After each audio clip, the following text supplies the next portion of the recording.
लोग उन्हें mother Teresa के नाम से जानते हैं। जब भी उनका नाम आता है तो बताया जाता है कि वो करुणा, दया और सेवा भाव की प्रतिमूर्ति थी। उन्हें शांति का नोबेल पुरस्कार मिला और कांग्रेस सरकार ने उन्हें भारत रत्न का सम्मान दिया। लेकिन क्या आप जानते हैं कि जिस महिला को मदर यानी माँ बताकर हजारों वर्ष पुरानी भारतीय सभ्यता पर थोपा गया, उसका असली चेहरा क्या था?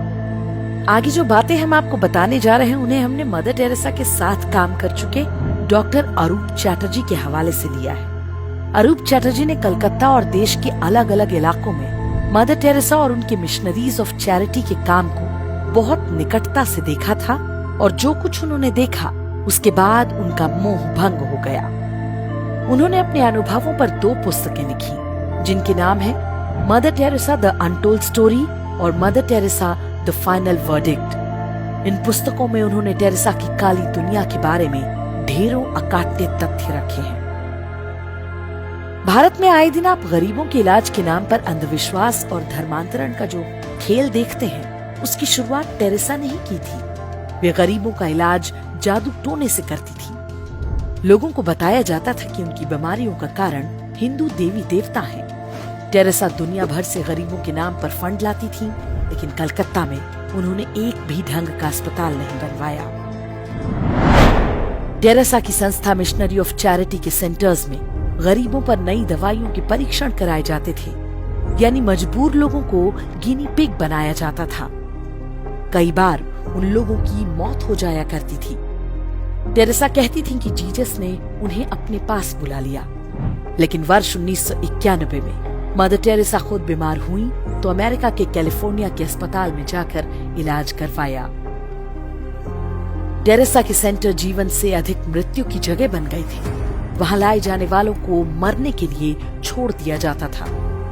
वर्ष 1992 में मेडिकल जर्नल लैंसेट के संपादक रॉबिन फॉक्स ने लिखा कि मिशनरी ऑफ चैरिटी के सेंटर्स में साधारण पेन किलर दवाएं तक नहीं होती। मामूली मरीजों को भी एहसास दिलाया जाता था कि वो बस कुछ दिन के मेहमान हैं और उनके कष्टों का कारण उनका पिछला धर्म यानी हिंदू होना है। उपचार न मिलने के कारण हर दिन बड़ी संख्या में लोगों की मौत होती थी, जबकि उन्हें सामान्य दवाओं और देखभाल से ठीक किया जा सकता था। मिशनरी ऑफ चैरिटी के सेंटर्स में उन्हीं गरीबों को खाना दिया जाता था जो ईसाई बनना स्वीकार करते थे। डॉक्टर अरूप चैटर्जी ने बताया कि कोलकाता सेंटर में मात्र 300 लोगों के लिए खाना बनता था, लेकिन टेरेसा प्रचार करती थी कि वे हर दिन हजारों लोगों का पेट भर रही हैं। टेरेसा जिन गरीबों के बच्चों को अपने सेंटर्स में लेती थी, उनके माँ बाप से एक फॉर्म भरवाया जाता था कि अब उनका अपने बच्चे पर कोई दावा नहीं होगा। कुछ को यूरोप भेज दिया जाता था, जिनका बाद में कोई रिकॉर्ड नहीं मिला। आज भी टेरेसा के सेंटर्स पे बच्चे चोरी करने और उन्हें अवैध तरीके से बेचने के आरोप लगते रहते हैं। आरोप है कि बच्चे बेचना टेरेसा की कमाई का एक बड़ा माध्यम हुआ करता था। वर्ष 1992 में टेरेसा ने खुद दावा किया कि मैंने अब तक 29,000 हिंदुओं को ईसाई बनाया है। ये सारा काम मानवता और सहायता की आड़ में किया गया। उस दौर में देश में कांग्रेस और वामपंथी दलों की सरकारें हुआ करती थीं, जो टेरेसा के मिशनरी नेटवर्क को भरपूर सहायता दिया करती थीं। उनके अवैध कामों पर कभी कोई रोक टोक नहीं की गई। पादरी डोनाल्ड मगवायर मदर टेरेसा का आध्यात्मिक सलाहकार हुआ करता था। उस पर 11 साल के एक लड़के की यौन शोषण का आरोप लगा, लेकिन टेरेसा के समर्थन से वो छूट गया। टेरेसा एकमात्र ऐसी भारत रत्न है जिन्होंने देश को तोड़ने का षड्यंत्र भी रचा था। पूर्वोत्तर के राज्यों में अलगाववाद का बीज टेरेसा नाम की इस कथित संत ने ही बोया था। वे नॉर्थ ईस्ट को अलग ईसाई देश बनाना चाहती थी। उनका मानना था कि यीशु के निकट आने के कारण भारत सरकार वहां के लोगों की दुश्मन बन गई है। इंदिरा गांधी ने टेरेसा की गतिविधियों को सबसे अधिक बढ़ावा दिया। परिणाम ये हुआ कि जब इंदिरा गांधी ने देश में आपातकाल लगाया तो उनके समर्थन में सबसे पहले टेरेसा का बयान आया।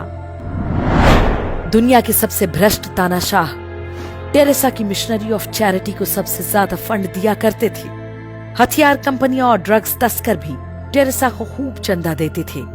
इनका बड़ा हिस्सा भारत में लोगों को लालच देकर ईसाई बनाने के लिए इस्तेमाल हुआ। टेरेसा भारत में रहती थी, लेकिन अपना सारा पैसा वो वेटिकन के बैंकों में रखा करती थी। मरने के बाद भी उनका ये पैसा भारत नहीं आया। वर्ष 2017 में ये समाचार आया था कि यदि टेरेसा के पैसों को निकाला जाए तो वेटिकन के बैंक खाली हो जाएंगे। वर्ष 2016 में वेटिकन ने टेरेसा को संत की उपाधि दी थी।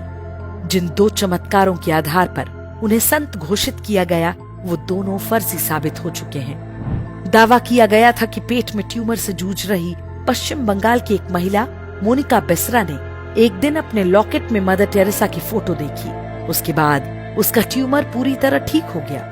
लेकिन जिन डॉक्टर्स ने मोनिका बेसरा का इलाज किया था, उनका कहना है कि टेरेसा की मृत्यु के कई साल बाद भी मोनिका दर्द सहती रही थी। इस दौरान वो लगातार दवाएं लेती रही। दूसरा दावा ब्राजील के एक व्यक्ति के बारे में किया गया था। बाद में वो भी फर्जी निकला। टेरेसा के अंधविश्वासों की कहानी यहीं खत्म नहीं होती। वे अपने हर प्रवचन में बताती थीं कि सूरज धरती के चक्कर लगाता है। एक बार इंटरव्यू में पूछा गया तो कहा, बाइबल में लिखा है इसलिए यही सही है। टेरेसा आधुनिक विज्ञान की बातों को मानने के बजाय बाइबल में लिखी मूर्खतापूर्ण और दकियानुसी बातों को ही मान्यता देती रही। यह विडंबना ही है कि साधु संतों और विदुषियों के देश भारत में एक ढोंगी को इतना मान सम्मान दिया गया, सिर्फ इसलिए क्योंकि वो ईसाई थी और उसके सिर पर विश्व के शक्तिशाली देशों का हाथ था।